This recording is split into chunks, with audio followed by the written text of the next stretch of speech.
Dans la chronique. Alors, il faut dire que dans notre vie quotidienne, nous avons à interagir en tant qu'agent économique, surtout avec le boutiquier du quartier, le mécanicien au bord de la route, le supermarché du quartier ou encore la station-service où bien sûr il faut prendre de l'essence. La présence de cet ensemble d'activités productives, c'est vrai, il faut le dire, de ces entreprises est devenue si banale que la réflexion de son rôle et sa place dans le fonctionnement donc de l'économie dans son ensemble n'est pas présente dans l'opinion publique. Ici, donc, on en parle aujourd'hui dans la chronique économique avec le doctorant en sciences économiques Youssaou Youssef Kwanda. Alors, place et rôle des entreprises dans le circuit économique, c'est la thématique du jour. Bonjour Monsieur Kwanda et bienvenue. Bonjour madame, merci. Alors, on parle d'entreprise, il faut déjà savoir c'est quoi une entreprise. Je vais d'abord commencer par dire que vous avez tout à fait raison par rapport à ce que vous venez de dire tout à l'heure. Parce que finalement, le développement n'est pas seulement que le fait pour nous de pouvoir avoir plus de revenus, avoir plus de ressources à dépenser. Ça veut dire que si dans nos activités de la vie quotidienne, dans nos interrelations avec les différentes entreprises auxquelles nous avons face, je vais dire nos relations interpersonnelles s'améliorent forcément, la vie est plus allégée et probablement que nous avançons plus vers ce qu'on peut concevoir comme un développement au sens large.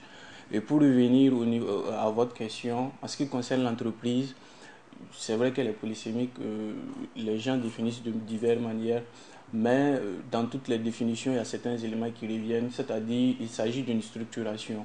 C'est un individu ou un ensemble d'individus qui ont une certaine coordination de travail. Et ça, c'est le premier élément. Le second élément, c'est qu'il s'agit au sein de cette entité-là de mener une activité productive.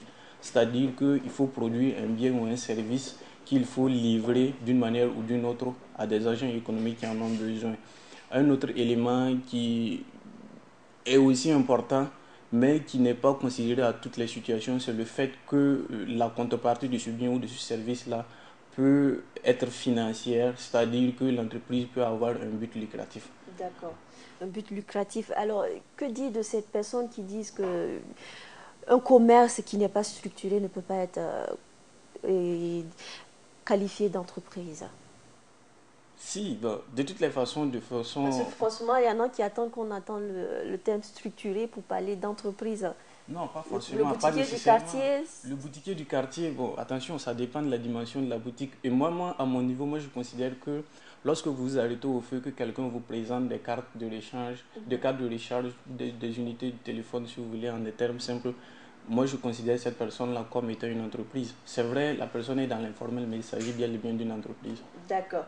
Alors, quelle est la typologie des entreprises? Parlons-en. À ce niveau, je pense qu'on peut regrouper les entreprises de différentes manières. Le premier élément qui peut être pris en considération, c'est notamment celui de la taille, c'est-à-dire le nombre d'employés ou le volume du chiffre d'affaires. Et à ce niveau, on peut avoir la classification très petite entreprise, moyenne entreprise, grande entreprise, et j'en passe. Ça peut être au niveau du but social de l'entreprise, c'est-à-dire nous pouvons avoir affaire à des entreprises à but lucratif, à des entreprises à but non lucratif, ou aussi à des entreprises, je vais dire, d'utilité publique. Et on peut avoir une autre structuration des entreprises suivant son statut juridique, c'est-à-dire que c'est là où on met notamment là où, ce que vous appelez entreprises non structurées, c'est-à-dire les entreprises informelles. Nous pouvons avoir des entreprises formelles unipersonnelles, c'est-à-dire c'est un seul individu. Nous pouvons avoir des entreprises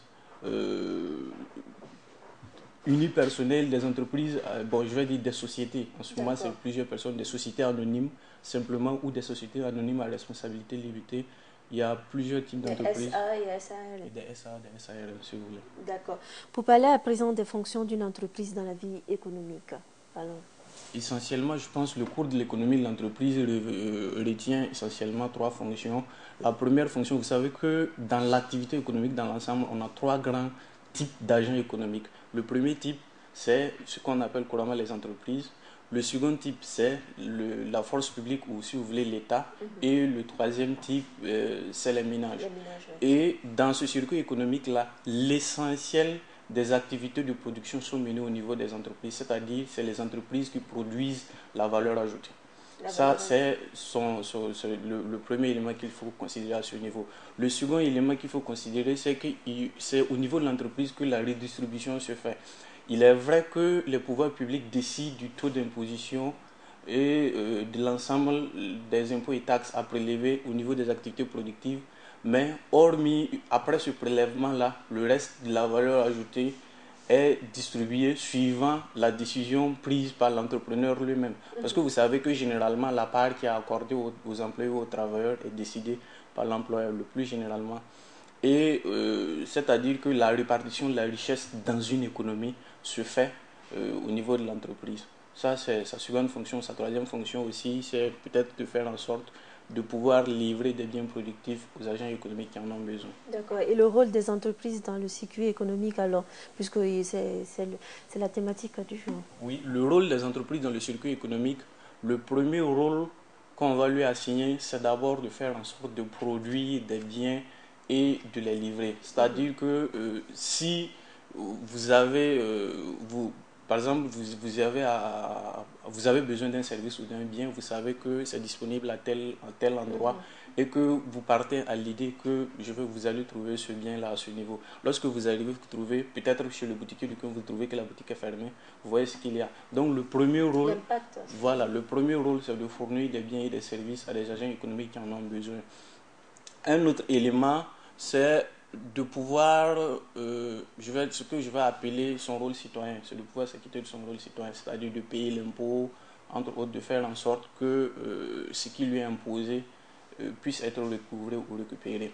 Et un des éléments qui est l'un des plus importants que je trouve, c'est l'emploi.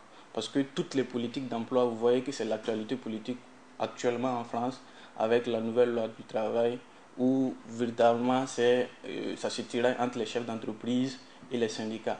C'est-à-dire que la fonction d'emploi est résolue au niveau des entreprises, même si c'est les autorités publiques qui mettent en place les politiques et qui les administrent.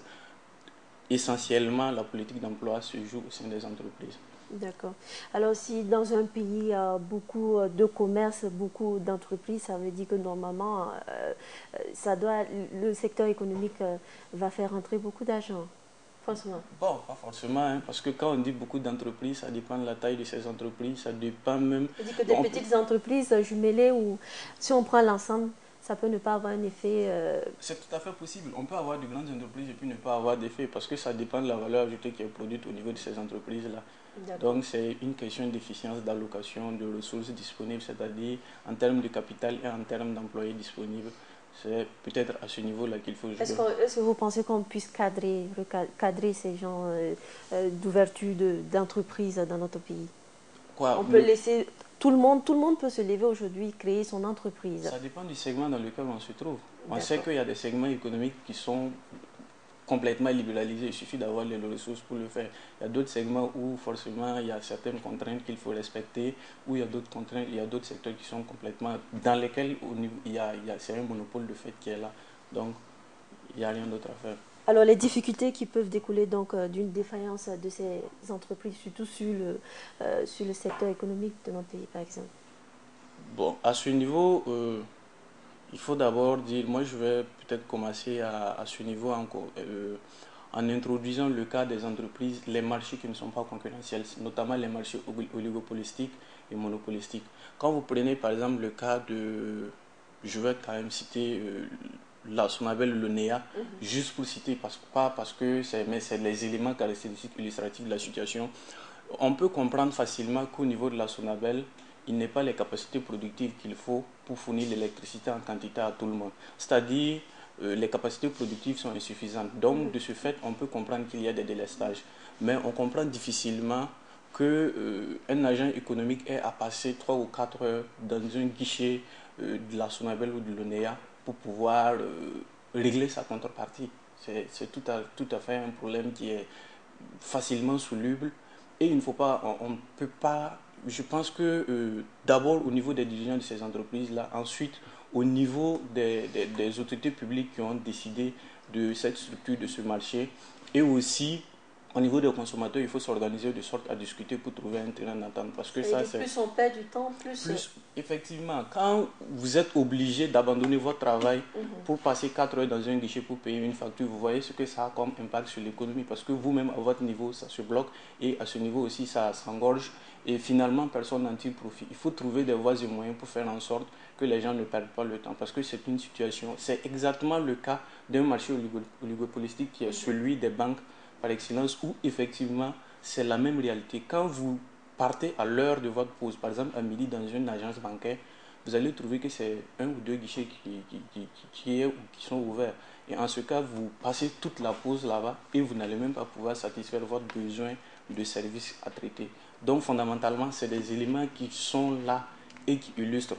Maintenant, lorsqu'on sort de ce marché oligopolistique ou monopolistique, il y a des marchés de concurrence aussi où les difficultés se posent, notamment le fait d'arriver, quand quelqu'un ne remplit pas sa part de... Quand vous savez par exemple que je vais revenir au boutique du quartier, qu'il ouvre à 8 heures et qu'il ferme à 22 heures, si vous arrivez un jour pour le besoin d'un service et que vous ne trouvez pas, ça dépend du bien que vous êtes venu chercher. Parce que si ce bien est primordial pour vous permettre de poursuivre votre activité se bloque automatiquement. Donc, c'est des éléments qui relèvent le fait que forcément, il faut peut-être réfléchir à cette question-là et voir dans quelle mesure. Ce n'est pas des questions qui sont insolubles ou extrêmement compliquées.